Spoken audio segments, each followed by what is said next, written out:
Hello. Welcome back to She's Doing All Right. Or if you are new here, welcome. Thank you so much for being here.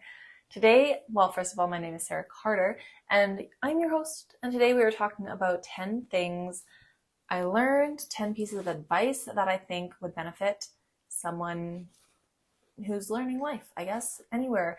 I have it titled for young adults, but that really is just depending. If you feel like a young adult, then this might be helpful for you. I turned 30 this week. I'm so excited. I am so excited. And so my birthday is past by the time you listen to this. I turned 30 on the 14th. And it has been so interesting to look back at 20-year-old me and just see a completely different person. Like it's wild. I'd like to think that I've kept the good parts and that I'm continuing to heal the hurting parts and just growing into who I am and my purpose and everything like that. I've definitely learned a lot, but I think my biggest thing is perspective. I have gained such a new perspective, and I always want to ask my older sister, she's 6 years older than me, and I want to be like, when I talk, what do you listen for that makes you go, yes, I remember also thinking like that. Like, I feel like you learn so much, and it's not in a judgy way, but like, I have friends that are in their early 20s or mid 20s, even like 28, and they talk about something that I'm like, I totally know how you feel because I was thinking the exact same way 2 or 3 years ago.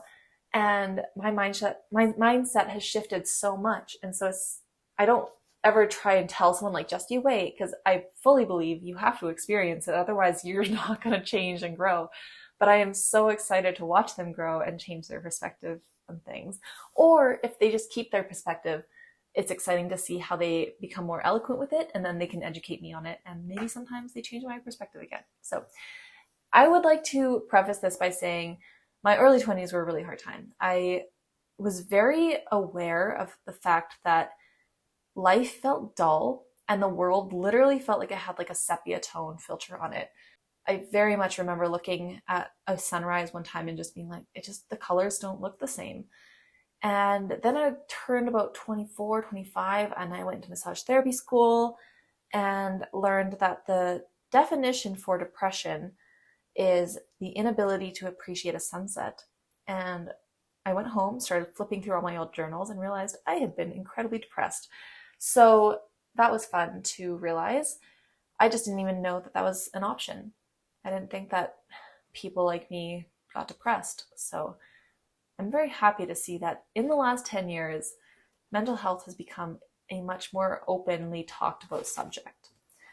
When I was 19, I was graduating high school, and I heard this song slash speech called Everyone is Free to Wear Sunscreen. And I listened to it, not even kidding, like 5 to 10 times a day for probably 3 years. And on the days I had the darkest thoughts, I would play it even more. It was so inspiring to me because it's essentially a high school graduation speech, I think. And it's full of advice. And it was advice that I could really relate to. And I liked the way it was presented. And so, yeah, when it was really, really rough out there for a while, I just would tell myself, if I push through, maybe one day I will also be able to look back on life and have some kind of perspective to offer somebody. And maybe there will be like a kernel of wisdom somewhere, you know? So the final stanza of the song says this about advice. Be careful whose advice you buy, but be patient with those who supply it. Advice is a form of nostalgia. Dispensing it is a way of fishing the past from the disposal, wiping it off, painting over the ugly parts, and recycling it for more than it's worth. So with that, please sit back, relax, and enjoy listening to my wiped off, painted up, recycled past in the form of advice. Here we go. Number 1, my first piece of advice for anyone, but young adults, find a way to travel and just go. My dad gave us this gift when we graduated high school. You got a round trip ticket to anywhere in the world, but you must stay away for 6 months. And he said, call home, but you can't come home. And I took it very seriously. It was about 2 years ago that he told me, well, no, you didn't have to actually stay for 6 months.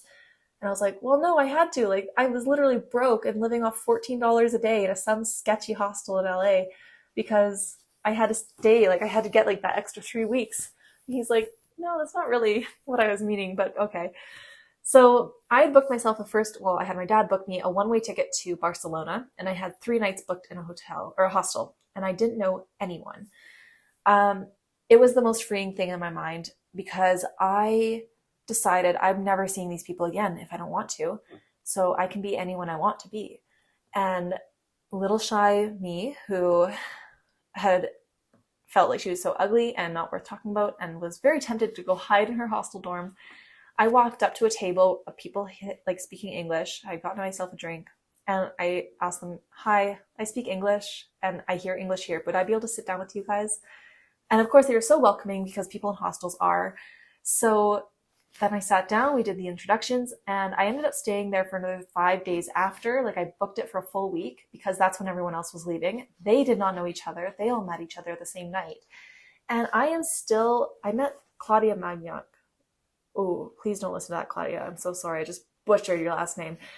But she is I consider her a friend, and she's definitely somebody I look up to because she has an amazing podcast called Becoming the 1%. If you are into business and honestly just like life advice, her podcast is so great. If you don't know what you want to do, give it a listen. And if you are knowing exactly what you want to do, definitely give it a listen.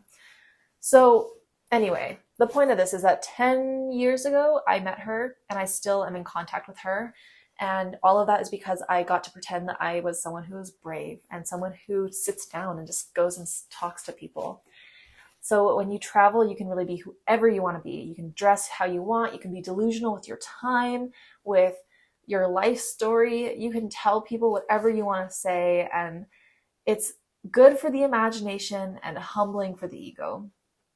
The number one thing I learned from travel was that I am insignificant in the sense that everyone back home and all across the world, they are just going on with their lives. Like, I never was there. Like, the coffee shop I worked at for 2 years, someone was there with my shift the day I left, But at the same time, I was such a big part of other people's stories, and I still am. I'm part of the shopkeeper's story of that day that I walked in and asked them something in Spanish, and they gently corrected my Spanish, but let me keep on talking. And I might be a memory to some bartender in Ireland because I was that strange girl that came in every single night and sat in this booth writing after staring at people. Like, I'd stare and try to like look at what I'm seeing, then I'd try to put it into words. And I would just watch people. But the bartenders noticed, and like by night 5, they were chatting with me. So it's interesting to see the people out there that might still remember me that I haven't thought about in ages, because to me, our thing was insignificant, but to them, it actually was a pretty noticeable or memorable role. So what you have a role in everyone's life, and travel really teaches you that you get to choose what that role is. Number 2, second thing that I think you should know is that you should figure out your relationship with money early on. We all deal with money every day, whether we are thinking about it, spending it, saving it, thanking it, worrying about it. Like, money is probably the biggest energy that we work with in our world. So think about the relationship you have with money, and if money was your friend, how are you talking to it? How are you hanging out with it? What do you think about it? And the reason I'm saying this is because I didn't start focusing on money until I was like 23, and I had to start breaking the money habits that had been instilled in me since I was a child, and probably before, because the cells that make up our DNA are affected during our parents' lives. So what my dad went through with financially and my mom went through financially before they ever met, that changed the cells within their body that then made up my DNA. And I think that is absolutely incredible, but it's also so interesting because even now, as I continue to do work, my son, the firstborn, he's got different cells from my body than what the other children will get. Because as I grow as a parent, my cells are changing.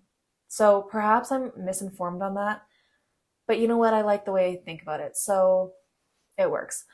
But figuring out your money habits, figuring out your relationship with money early is so key, because I look back and I think I could be so much further ahead if I had been able to squish 5 years of learning into one. But at the same time, I could be so much further behind if I had never started. And if I'd never been willing to open up and take a look at how I learned and like, what did I think about money? So for example, a few things I had felt was that money was something we had to really work hard for. And no matter how much you worked, we'd still not have enough. A big joke in our house was that if a farmer won $1 million, he would pay some bills. And yeah, that was like, took me forever to get it. And then I was like, oh yeah, no, because we'd never have enough money, even if we have $1 million. So there's a lot of fear, stress, and worry. And also that if you have money, people will take it from you. So spend it so we don't have to worry about it. That was another thing we said a lot. So I had to change that mindset to the fact, like knowing that money is full of love and I can do great things with money. Money loves me and it is okay and safe for me to have money. I am abundant and generous and kind, and that there is always more than enough. No matter what I'm feeling, things always work out. And my sister and I talk about this a lot. Like, things will be coming up, bills will have to get paid, and we'll just be in a weird spot at that point, and it always works out. So looking for more proof of that is a part of changing your relationship with money. Number 3, the third piece of advice is that you can change yourself as many times as you want. And I encourage you to not be the same person at 60 as you were at 20. I spent so many years embarrassed of wanting to start a YouTube channel or a blog or a post on social media. And I was really afraid to leave one career and start another. I was afraid that people would judge me for certain decisions I made because it wouldn't be with, like, it didn't align with the version that they had of me in their mind. But I love that I have changed so much. It's very fun and it's really cool. And every version of me is better than the last. And not because other people say so, but because I say so. I like me now. And I spent way too long of my life not liking me. So 10 years ago, like I've changed so much. So 10 years ago, I was getting Country Strong tattooed on my ribs. I had backpacked Europe for 6 months in cowboy boots and a leather jacket. Don't recommend. Hiking a riverside or an oceanside cliff in cowboy boots in Wales would not be something I would put on your bucket list. Cowboy boots should honestly stay on the farm. That's where they belong. With the friend that I had mentioned earlier in the first thing with travel, Claudia and I were talking and she mentioned something about Tom Ford. And I was so proud and obnoxiously, just obnoxious about stating how the only Ford I knew was a tractor and in the business of farm trucks or whatever I said. And I thought it was hilarious. And then I was like, no, like, you just are so ignorant and you're choosing to not learn about the things around you. I wanted to become eventually more feminine pretty, but I didn't think that that was allowed because I thought that pretty people were mean. Pretty people are selfish. They spend a lot of money on foolish things like hair and nails and makeup. And I had to unlearn that, and I'm still unlearning a lot of it. But these days I'm so proud to say that I'm constantly growing and changing, and I get to change my perspective based on new information. So the more pretty people I met and befriended, the prettier I let myself be and feel. And the more feminine and just joyfully feminine women I met who were independent and lived on their own, made their own money, and built their own things, but still just did it all looking beautiful and embracing their feminine energy, that gave me permission to be like, oh, I can do this. I want to be that now. So my lucky husband, I tell him he's gotten to have 4 to 6 girlfriends in our 9-year relationship because it's just been me, but I change a lot. So as you change, you're likely to outgrow people and places. And that brings me to number 4. People are allowed to not like you. One of the most freeing things I ever learned was that people are not allowed to like me. And it made so much sense because I don't like everybody. But for some reason, I had felt like that decision-making was reserved for me. I was allowed to decide who was in my circle, but I was less eager to let other people decide if I was in their circle or not. The thing is, people could meet you on a bad day or at a bad stage in life. There are people who I know in high school, I wouldn't be surprised if they think about me at all. I wouldn't be surprised if they have a very unappealing opinion of me because I wasn't somebody that I'm proud of in high school and I wasn't somebody I wanted to be. So those people could maybe meet me now and be like, oh yeah, she's so different. Still don't really care for her. And that is okay. It is not their job to like you. It's not your responsibility to make other people like you. And furthermore, it is not their job to like you. So I'll leave you with this caption, or leave this section with a quote from Tanya Lee from a podcast episode on Soci, I think it's called School of Self-Image. She said, when you're convinced that you are likable, you don't need other people to like you. You just get to like you. And like I said earlier, I spent so long not liking myself. So when other people don't like me, it's kind of okay. Like it's fine. I very rarely get upset by it. I think if I met somebody I absolutely adored, it might bother me, but I'd still get over it. And I just want you to learn that early. Learn that early on. You are not responsible for making other people like you. And further, they are not responsible for liking you. So, number 5, belly breathing, or deep diaphragmatic breathing as I was learning it, is so underrated. We do not breathe enough in our society. We very shallow breaths. We are always sucking in, trying to look tight and toned and flexing. And one thing that I wish I learned a lot earlier is how just a few deep breaths can calm anxiety, or the rush of frustration, or pressure of overwhelm. And it can really slow your anger. I was raised in a home with a lot of anger and yelling. That was my perspective of it. And I spent a lot of time tight and tense and not really taking the slow, deep breaths. It also feels weird when you start doing it if you've never done it before. I have had my husband and I have talked about how we want to have different habits in our family. He wants to pray at dinner. I would rather we don't pray because I'm not religious, but he is. So my perspective here, my thing that we will do is he can pray when it's his turn, or if he wants to. I want the family to hold hands and take 3 deep, slow breaths before we eat, because the purpose is to become mindful. And that's essentially what the deep breathing does, is you become mindful. If you want to deal with life's curveballs and maturity, like I can think of times in just the last 6 months that the situation would have been handled better had I just taken a lot of deep breaths and not replied until I was truly calm, or not engaged in a situation until I was truly calm. And sometimes taking a few deep breaths can really help just give you perspective. Practice deep breathing. 3 deep breaths a day. It feels like such a small number, but if you do it right now, it's about like 15 to 30 seconds of your day. And it feels weird because we are in such a go, go, go mentality and social life. Number 6 is to learn to be okay with not getting what you want, because one day you will see that it was not actually what you wanted. So through reading these 10 years of journals, I have realized just how often I wrote down something that I thought I wanted. And in the moment, I thought it was exactly what I wanted. That might make me happy or make me feel safe or whatever it would be. Different things, like different vehicles I wanted, or things I wanted to reach in my career. Like one of the things I wrote was that I wanted to be the most well-known massage therapist in Calgary Southwest. And I am so glad that didn't happen, because that would have made the leaving process so much harder. There's things you think you want, but then you get past that point, you don't actually get it. And upon reflection, you realize it's actually just what you thought you wanted. Other people maybe wanted it, so you decided, yeah, that's good enough for me. And that's a lot with like influencing and social media and stuff like that. Someone shows you and says, you need this.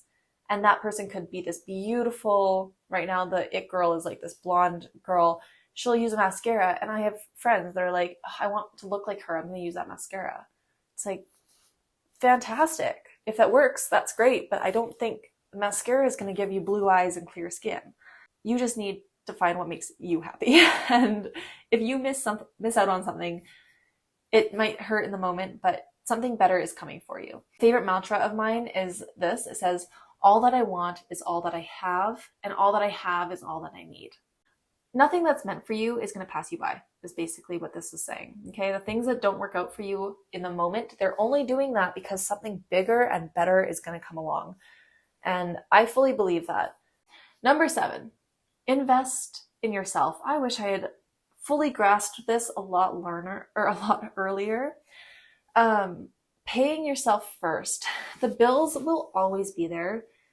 but you do not have forever to save. So if you really want to have like a good retirement or buy nice things or whatever, buy a home, save at least 10% of everything you make first.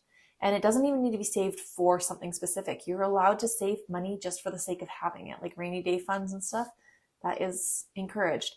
And I think that people think you should be pushing, like pay off all your debt first, but every single financial book has always suggested you take at least a 10% cut off the top and then you pay off everything else.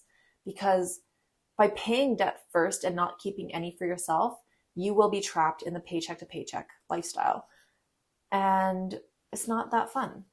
As far as time wise, like investing in yourself, for the gym, I have realized I don't actually work out at home like I used to. I used to love it. I was so consistent. I would do it daily, loved YouTube workouts.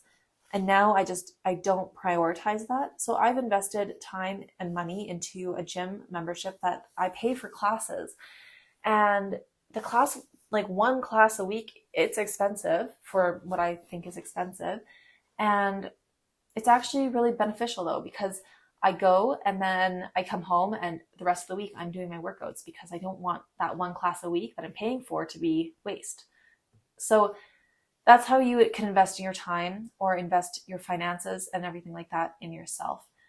Even watching shows and podcasts, like in the morning, I used to listen to a podcast and go for a walk. And that was a really good investment of my time in myself. I was learning something and gaining something that was changing my life for the better. So I would very much suggest that you learn to do that early on. Invest in yourself. Courses, the shows you watch, the things you do, the people you're with even. Number 8, always find a way to be learning. This one might be a little bit biased, but I really do think that it's key. So I love libraries, and my library has an option where you can take all these different courses through an online university. They're 6 weeks long, they're free. You get a little certificate at the end if you complete it, and it's just self-learning. But you can learn so much. I took 6 weeks of this course, and I have learned that the cloud is something that everyone is attached to. And I don't really know anything else about the cloud, but I do know that it's not something you can choose now. Because I used to think like, I don't want it on the cloud. And that's a phrase that was used as an example. And I was like, wow, okay, I'm the example of a person that doesn't know anything. So that's fantastic. But being well-read or well-informed, it's going to really help with creating connections and networking. You don't have to be up to date on everything. Like I'm not up to date on the latest news and politics, but I do take out the headlines. I research the things I want to learn about. And when I meet new people, as I get to know them, there's usually something that I can connect somebody with, and then I can start asking them questions. And now I'm learning from them. I'm gaining information that I'm getting specifically from their point of view. And yeah, it's helpful. So having a mind that is always open to learning is really an incredible asset. The 9th piece of advice that I think every young adult could use is to find a hobby, and ideally a few. So here's my breakdown of this. You need a hobby that you can enjoy alone, because this is a way to recharge your battery. Like after spending time with friends or whatever, my go-to is a puzzle and watching Pride and Prejudice. Maybe I make some tea and popcorn. Oh my gosh. This is like my ideal night. I know I just want to do it right now. Light some candles. Sounds so good. And I will spend hours and break my back trying to finish that puzzle. 1,000 pieces is the perfect timing. Well, 500 to 1,000 pieces. Not the point. The second hobby you should have is one that allows you to spend time with friends and meet new people. So for me, that was climbing. And I'd say it still is. Another hobby that has allowed me to meet new people is social media. Like just posting for fun and engaging with other people and following people you think are interesting in your city. I think that you need to have hobbies in order to be interesting, because it means you're putting time into your interests. Number 10, the very last piece of advice I have is a little bit broad, but it is simply to live the dash. This is not my idea or concept, but I read it once somewhere ages ago. And the concept is that on your tombstone, it says your name, and then it has the day you were born, dash, the day you die. And the dash is what matters. Those two dates, they are very irrelevant. Life is made up of memories, and memories are made up of moments. So gratitude and 5-minute journals are really good ways to remember the moments of each day. And I find that when I think about living the dash, the first feeling is overwhelmed. I feel like, oh, I've got so much to do. Like that, when I look at it visually, that's such a short amount of time. But it's actually like, people remember how you make them feel, right? Those kind of quotes, they're so true, and they're cliches for a reason, because that is all part of the dash. The dash is essentially the personality or the personalities that you embody as you grow. And it's also, to me, it means the lasting effect that you have on people. When you meet someone and if they were to introduce you in a room full of strangers, what would they say about you?